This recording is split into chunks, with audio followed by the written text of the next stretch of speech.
सबसे पहले राव साहब को मैं बहुत बहुत शुक्रिया अदा करना चाहता हूं। आज मुझे तेलंगाना बुलाने के लिए उन्होंने आज दो बहुत महत्वपूर्ण कार्यक्रमों में हमें शामिल होने का मौका दिया और उसके बाद आप लोगों से बातचीत करने का मौका दिया। मुझे नहीं पता आप लोगों को पता है कि नहीं पता कि आपके मुख्यमंत्री ने आज एक बहुत शानदार कार्यक्रम शुरू किया है। आपकी सब लोगों की आंखों का चेकअप कराया जाएगा। तेलंगाना में 4 करोड़ लोग रहते हैं। 4 करोड़ लोग, सब लोगों की, बच्चों की, बूढ़ों की, आदमी की, औरत की, इस धर्म की, उस धर्म की, अमीर की, गरीब की, सब लोगों की आंखों का चेकअप केसीआर साहब मुफ्त में कराने जा रहे हैं। उस कार्यक्रम का आज शुभारंभ हुआ। जिसकी आंखों में डिफेक्ट मिलेगा उसको मुफ्त में दवाई दी जाएगी।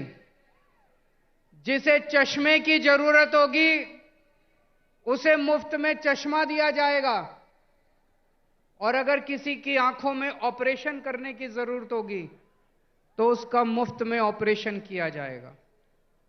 शानदार प्रोग्राम है कि नहीं है? आज हम लोग यहां से सीख के जा रहे हैं। मैंने और हम सभी लोगों ने ये सारा कार्यक्रम देखा, इनके डॉक्टर्स से मिले, इनके ऑफिसर्स से मिले। जितने ही शानदार तरीके से उसका आयोजन किया जा रहा है, प्लानिंग की गई है, बहुत शानदार है।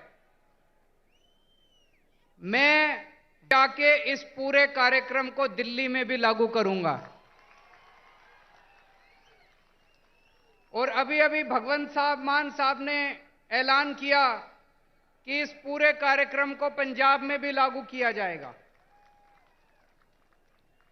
फिर केसीआर साहब ने हमें ये बिल्डिंग दिखाई।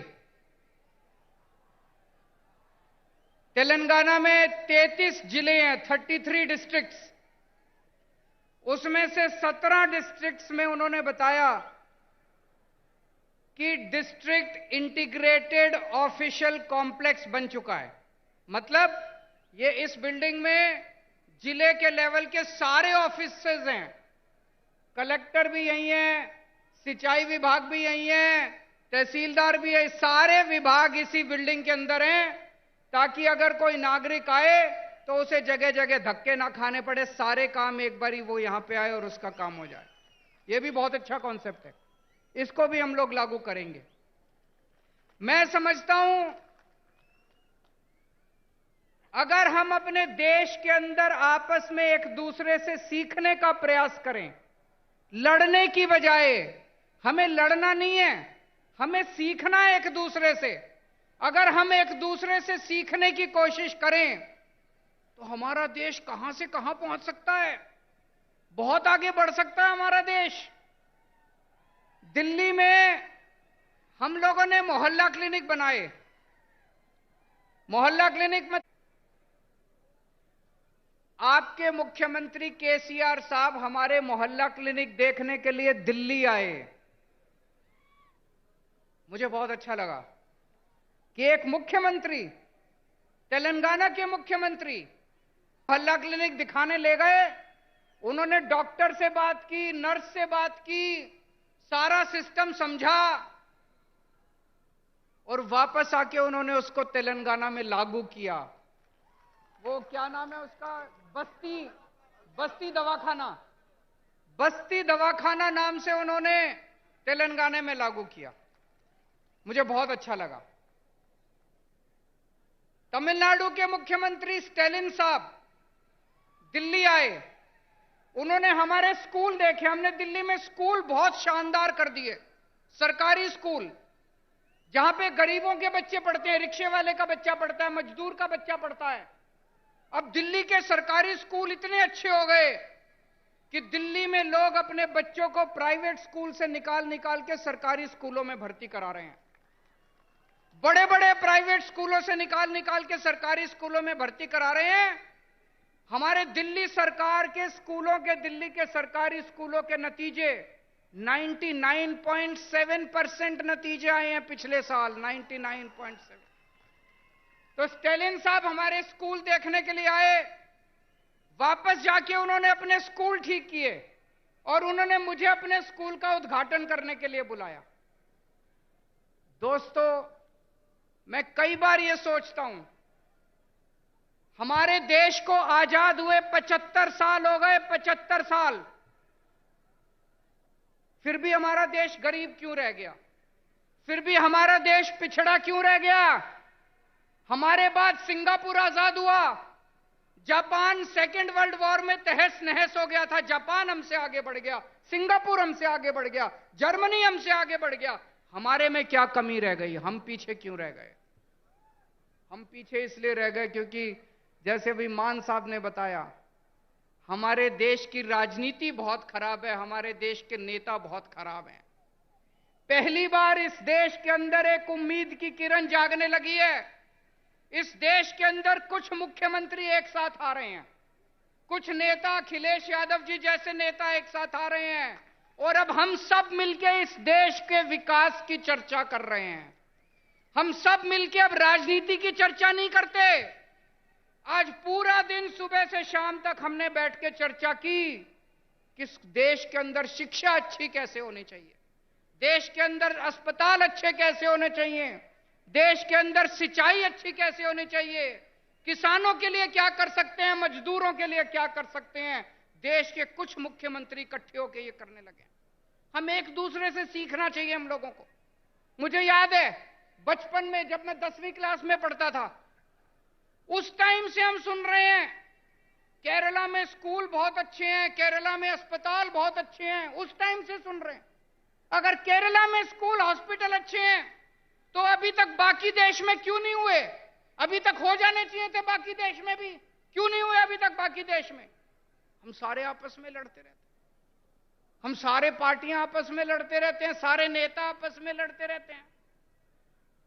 आज मुझे बड़े दुख के साथ कहना पड़ रहा है, अभी अभी कई सारे वक्ताओं ने कहा तमिलनाडु का गवर्नर तमिलनाडु की सरकार को तंग कर रहा है, तेलंगाना का गवर्नर राव साहब को तंग कर रहा है, दिल्ली का गवर्नर मेरे को तंग कर रहा है, पंजाब का गवर्नर मान साहब को तंग कर रहा है। ये गवर्नर तंग नहीं कर रहे, मोदी साहब तंग कर रहे हैं। गवर्नर तंग नहीं कर रहे, गवर्नर को बेचारे को क्या लेना देना। गवर्नर को तो बड़ा सा बंगला मिल गया, आलीशान गाड़ी मिल गई, एयर कंडीशन माहौल मिल गया, नौकरी मिल गई, 5 साल ऐश करने के लिए आता है गवर्नर। गवर्नर को क्या लेना देना। दिल्ली से फोन आता है, राव साहब को काम मत करने दो, अड़चन अड़ाओ, आता है कि नहीं आता है? दिल्ली से फोन आता है, भगवंत मान को काम मत करने दो, अड़चन अड़ाओ। मोदी साहब का फोन आता है, केजरीवाल को काम मत करने दो, अड़चन अड़ाओ। जिस देश का प्रधानमंत्री 24 घंटे बैठ के ये सोचता है कि मेरे को अब इसको तंग करना है, मेरे को अब उसको तंग करना है, वो देश तरक्की कैसे करेगा? दोस्त, आप में से कौन कौन बेरोजगार है? जरा हाथ खड़े करें, जो जो बेरोजगार है, जो जो अनएम्प्लॉयड है। मुझे लगता है मेरी भाषा शायद समझ नहीं आ रही है, अनएम्प्लॉयड तो बहुत लोग हैं। आज देश का एक एक युवा बेरोजगारी से त्रस्त है।